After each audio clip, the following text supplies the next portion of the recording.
Welcome to Creative Kids at Home with the Livermore Public Library. My name is Caitlyn and today I'm going to teach you a magic trick. That's right. They say that a good magician never tells her secrets. But lucky for you, I'm a librarian and not a magician. And I found this trick in this book. It's called Big Magic for Little Hands by Joshua J.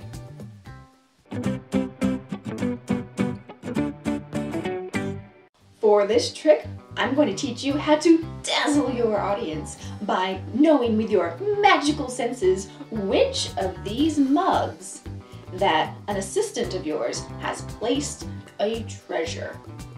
For this trick, you will need a treasure, but also 3 mugs or bowls. This works best if the mugs or bowls are not completely plain, if they have some sort of markings on it, and we'll talk about that in a minute. But before we talk about how it works, let's see if I can do this trick to dazzle my assistant.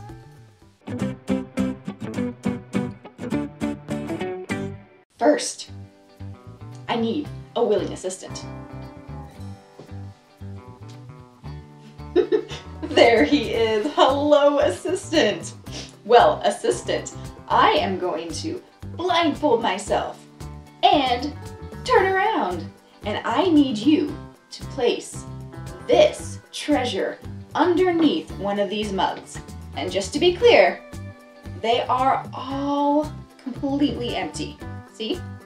There is nary a thing inside any of those mugs. So this is the only thing that could possibly be in these mugs after my assistant places it in there. So let's blindfold myself. And I'll even turn around too. Okay, I'm ready. Assistant, please place the treasure underneath one of the mugs.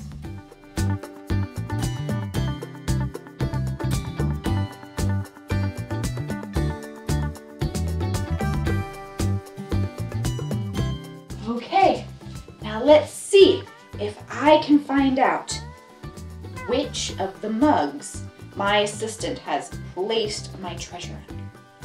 Let's see. My magical intuition says it's not under this one.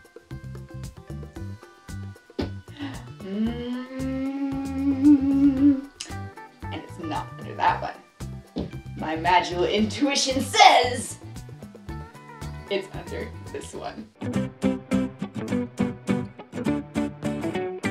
Want to know how this works? It's actually pretty simple, but it is more up to your powers of observation than it is anything mystical or magical. For this one, I really was blindfolded and I really did turn my back. This had nothing to do with me peeking or taking a look. So you could even leave the room and still be able to do this trick. So you don't even really have to have a blindfold if you don't have one. This can be accomplished by closing your eyes, turning your back, leaving the room, anything of that sort. Just make sure you cannot see the table with the mugs and your treasures on them. When you are ready to begin, make sure that you notice where exactly your mugs are lined up, because that's how you're going to know. So, for instance, when I lined these up, I lined this mug against one of the lines in my tablecloth. I lined this one up with a different line, the mug handle, with a different line in my tablecloth. And I lined this one up with a different line in my tablecloth. And to make your audience less suspicious, it's probably best if you try to make sure that the mug handles are all facing different directions so they don't assume that that's part of the trick.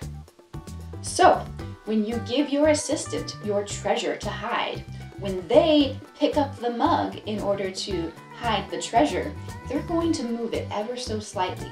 So it's up to you to really pay attention and memorize where you have lined up your mugs. When you're first starting out, it might be a good idea to practice making little marks on your table surface and the mugs themselves. Now, don't mark up your table or your tablecloths. Place your mugs underneath a piece of paper and mark the piece of paper and have it line up with some identifying feature on your mug. So that's a good way to practice. If you do this trick more than once with the same audience, your assistant might try to trick you.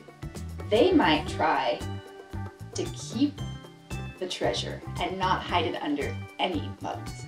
And this might happen if your audience is particularly mischievous. So, when that happens and you turn around and you don't notice that your mugs have moved at all, you can do something like this. My magical senses are tingling and they say, the treasure is not under any mugs. And then you can wow your audience by knowing that the person that you entrusted to hide the treasure did not do so.